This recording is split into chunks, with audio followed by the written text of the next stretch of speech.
Fight!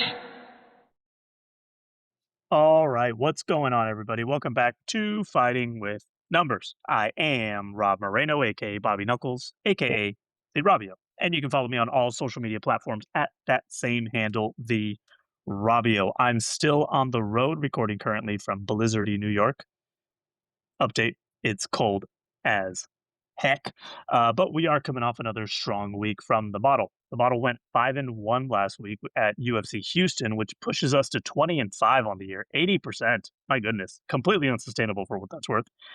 We missed on another main event, surprisingly. 3 of our 5 incorrect predictions, actually, this year have been in the main events. Slightly frustrating, but we're still finding profit every single week. So, how upset could we actually be? Now, let's pause and rewind. 80% accuracy. 80% is not normal. 80% is not sustainable. 80% is the kind of number that makes you think you are invincible right before that variant shows up and slaps you in the face. And I say it every week, but it's about discipline because UFC Mexico, this week's card, is one of those cards where if you're not careful, you'll convince yourself there's value everywhere. And there isn't. There's much of nothing on this. This might be one of my smallest betting cards of the year. Thus, another shorter podcast for y'all. I'll keep it short and sweet here, and that's okay. I'll provide what I can. So, from my hotel room here in beautiful New York, this is Fighting with Numbers, episode 31, UFC Mexico betting preview. Brandon Moreno versus Lone'er Kavanagh, our main event. Let's get into it. Prelims, as always. Cristian Quiñonez versus Kris Moutinho. Uh, I I only have 5 fights worth of data on this entire fight card, unfortunately, and one of them is kind of wonky to begin with. The model's going to be picky on this card overall. Being selective is a skill of mine, especially on a low volume card like this. This bantamweight fight is a perfect example between Cristian Quiñonez and Kris Moutinho. Uh, Quiñonez hasn't fought in 2 full years. His last appearance was a submission loss to Heoni Barcelos back in February 2024, and before that, another submission loss. He's 1-2 in the UFC, not exactly surging through the rankings exactly. Although nowadays, a couple losses will move you up in the rankings, so you never know. This might work for Quiñonez. Now, across from him is the distorted data I'm talking about, Kris Moutinho. If you're wondering who he is and his name sounds familiar, he was the punching bag that was introduced to Sean O'Malley a couple years back.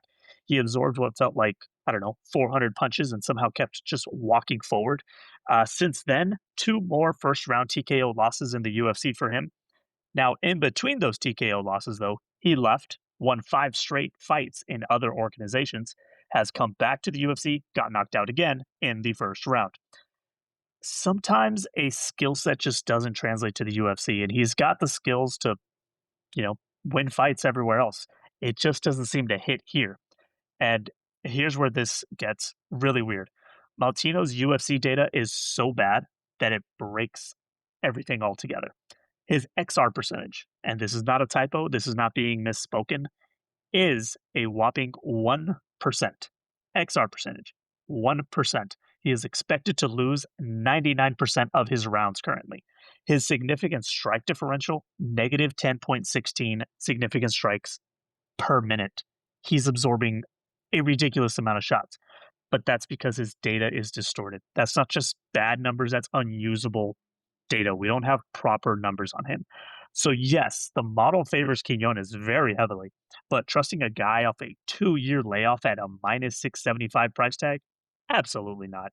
This is a hard pass from the model altogether. It doesn't go on the record books. So on to the next one. That's down to 4 data-filled fights for us to go. Jumping up on the prelims, Ailín Pérez versus Macy Chiasson. Now, we finally get a fight with real data here.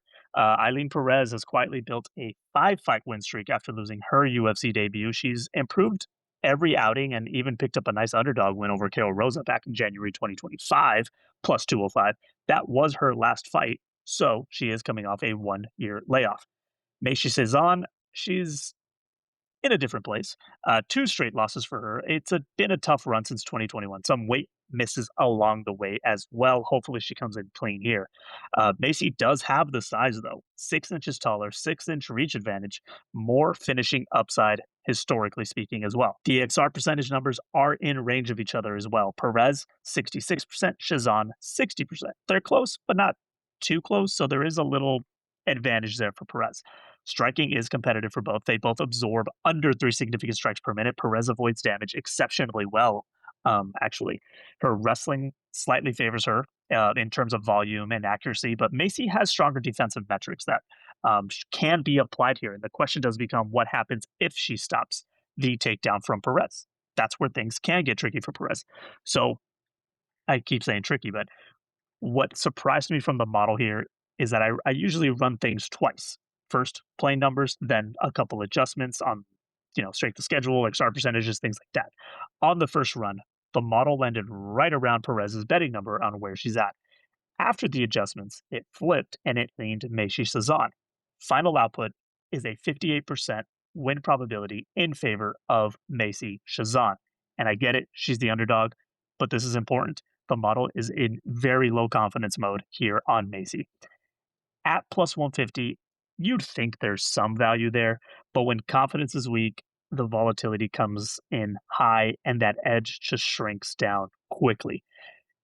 This is just a dog or pass spot for me. The model has been on the wrong side of the Ailín Pérez fights before, so it does raise caution when the model flips on me here. So for right now, we pass. Unless that number gets a little bit bigger for Macy, maybe it's worth a shot, but for now, no go. And now on our main card for UFC Mexico, Daniel Zellhuber versus King Green. It's 2026 and we're breaking down King Green. What is going on? So the fighter formerly known as Bobby Green, almost 40 years old, 28 UFC fights alone. He debuted back in 2013.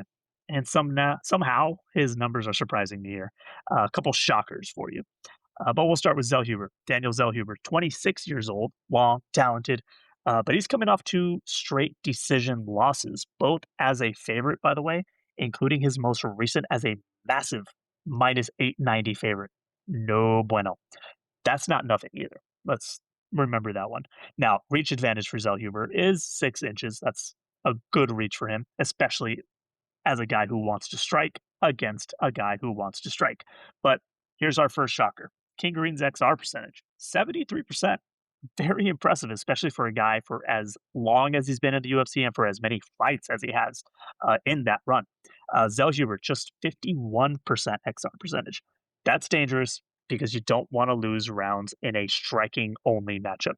Zellhuber lands volume though, 5.50 significant strikes per minute, but absorbs a ton, over 5.8 significant strikes per minute absorbed for Zellhuber. In an all-out striking matchup, that's not going to get you far. King Green, he does land more, absorbs far less. He has a positive 2.68 differential. Another shocker for me. Yes, I will acknowledge his chin has been I guess his head, because that spinning kick did not land on the chin, it landed on his dome.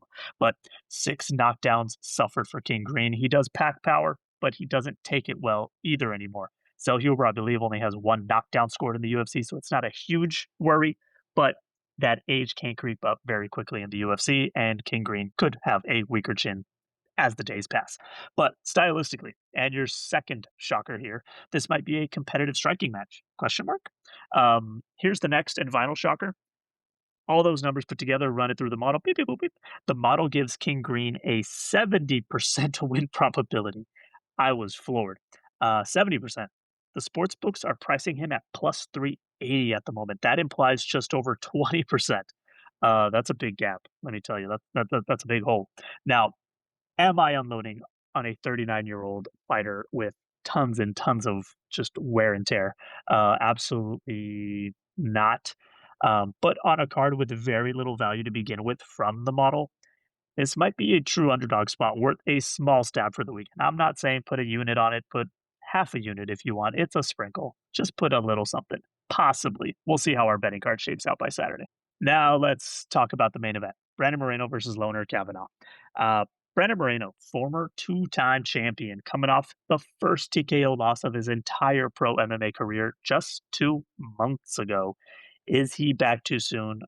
I'm not sure. Across from him is Lone'er Kavanagh, 26 years old, also coming off his own first professional loss in his career. Moreno is 32, not over the hill per se, but he does have a lot of, mileage. He's got a lot of mileage for a guy his age. And that Tatsuro Taira loss did raise some questions for us in what the future Brandon Moreno looks like. XR percentage numbers, they're close. Moreno 59%, Kavanagh 61%. But context matters, of course. Moreno's strength of schedule absolutely dwarfs Lone'er Kavanagh's. This is Kavanagh's first entry into the model, actually. He walks in on only his fourth UFC fight here. So strength of schedule is absolutely dwarfed, as I mentioned. Striking numbers are similar. Moreno slightly less output, slightly less differential, landing 3.89 significant strikes per minute compared to 4.24 for Lone'er, along with excellent defense from both men. Kavanagh's control rate is strong, 78% in clinch and ground time, but he's only landed 5 takedowns in the UFC. The question becomes, with a guy with only 3 UFC fights under his belt and in the data, has he really been tested yet? On paper, this feels like a bounce back spot for Moreno, right? Moreno was originally slated to face Asu Amabayev. Asu pulled out with an injury, entering the young up and comer, Kavanagh, stepping into what is a huge test for Lone'er Kavanagh here. It's about 3 weeks notice main event into enemy territory going into Mexico City.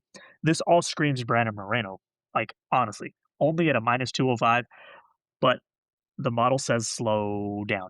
It gives Moreno a 59.9% win probability. That's barely above a coin flip, especially in the betting terms.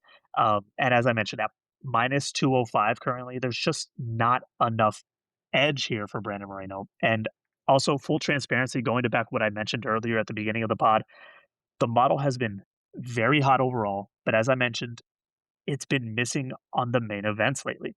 I think we've missed every single one from the model. We're hitting everything else, and that matters because this matchup is tricky, right? My gut says Moreno probably gets it done. The numbers say the price just isn't there. If anything, I wouldn't be shocked if Kavanagh makes this very uncomfortable heading into a 5-rounder and heading into that decision, even in Mexico City. So right now, model will say Moreno officially. That'll be what's in the records. But my bet at the moment will not say Brandon Moreno.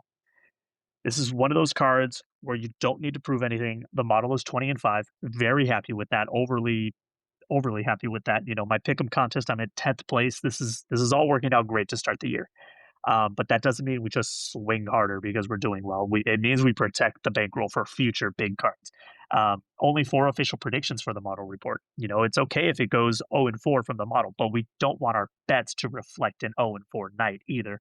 The betting record from the model is 8-3 for the year, so that's actually good. That's positive. If anything, King Green is a really only interesting spot as such a big underdog. Maybe we pull on 2 underdogs with him and Macy Chiasson.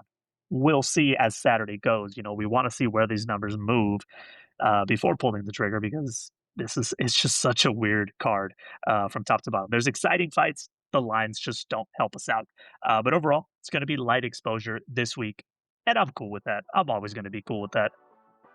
Now, that wraps up UFC Mexico. And as always, you can follow me on Twitter, on X, on Instagram, TikTok. You pick it. Follow me there. YouTube. All at the Robio, TheRobbeo. Full written breakdowns are on fightnumbers.substack.com. I'll put links to everything in the description. No video version of the podcast this week. You don't get to see my face, but we are still up on YouTube as well. And you can catch me weekly on First Strike from VSiN, talking fights and numbers with Dave Ross. And this week we have guest Dan Vreeland from the Sports Gambling Podcast Network. So that's a ton of fun. Always tons of picks coming from Dave and Dan. So check that out because I obviously don't have a lot of picks at the moment. But I appreciate you all. I hope you guys appreciate me. I am Rob Moreno, a.k.a. Bobby Knuckles. Make sure to hit subscribe for the podcast. Share it, review it. Please write me a message telling me you love this. And if you hate it, keep it to yourself. But thanks for checking out this week's episode. Either way, I'll talk to you next time. Fight!